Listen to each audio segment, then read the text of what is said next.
ದಾವಣಗೆರೆಯ ಮಾಯಕೊಂಡ ಕಾಂಗ್ರೆಸ್ ನಾಯಕಿಗೆ ಬೇಲ್ ಲಭ್ಯವಾಗಿದೆ. Rowdy sheeter ಒಬ್ಬರಿಗೆ ಬೆಂಬಲ ವ್ಯಕ್ತಪಡಿಸಿದಂತಹ ವಿಚಾರಕ್ಕೆ ಸಂಬಂಧಪಟ್ಟ ಹಾಗೆ ಸವಿತಾ ಬಾಯಿ ವಿರುದ್ಧ ದೂರು ಕೇಳಿಬಂದಿತ್ತು. ಆ ಹಿನ್ನೆಲೆಯಲ್ಲಿ ಅವರು ಅರೆಸ್ಟ್ ಆಗುವ ಸಾಧ್ಯತೆ ಕೂಡ ಇತ್ತು. ಈ ಹಿನ್ನೆಲೆಯಲ್ಲಿ ಬೇಲನ್ನು ಪಡ್ಕೊಂಡಿದ್ದಾರೆ. ದಾವಣಗೆರೆ 4ನೇ ಜೆಎಂಎಫ್ಸಿ ನ್ಯಾಯಾಲಯದಿಂದ ಜಾಮೀನು ಲಭ್ಯವಾಗಿದೆ.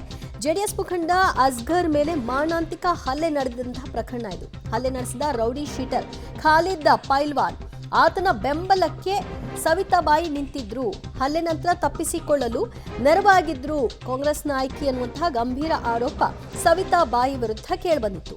ಈವರೆಗೂ ಬಂಧನವಾಗದ ಆರೋಪಿ ಖಾಲಿದ್ ಪೈಲ್ವಾನ್, ಇರ್ಫಾನ್ ಇವರುಗಳ ವಿರುದ್ಧ ಅಸಮಾಧಾನ ಸಹಜವಾಗಿ ಹಲ್ಲೆಗೊಳಗಾದವರ ಕುಟುಂಬಸ್ಥರಿಂದ ವ್ಯಕ್ತವಾಗಿತ್ತು.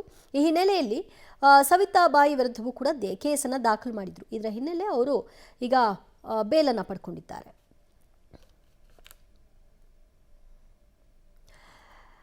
ದಾವಣಗೆರೆಯ ಮಾಯಕೊಂಡ ಕಾಂಗ್ರೆಸ್ ನಾಯಕಿಗೆ ಜಾಮೀನು ಲಭ್ಯವಾಗಿರುವಂತಹ ಪ್ರಕರಣ. ರೌಡಿ ಶೀಟರ್ ಒಬ್ಬರಿಗೆ ಇವರು ಬೆಂಬಲ ಕೊಟ್ಟಿದ್ರು, ಅವರು ಎಸ್ಕೇಪ್ ಆಗಲಿಕ್ಕೆ ನೆರವಾಗಿದ್ರು ಅನ್ನುವಂತಹ ಆರೋಪ ಇವರ ಮೇಲೆ ಕೇಳಿಬಂದಿತ್ತು.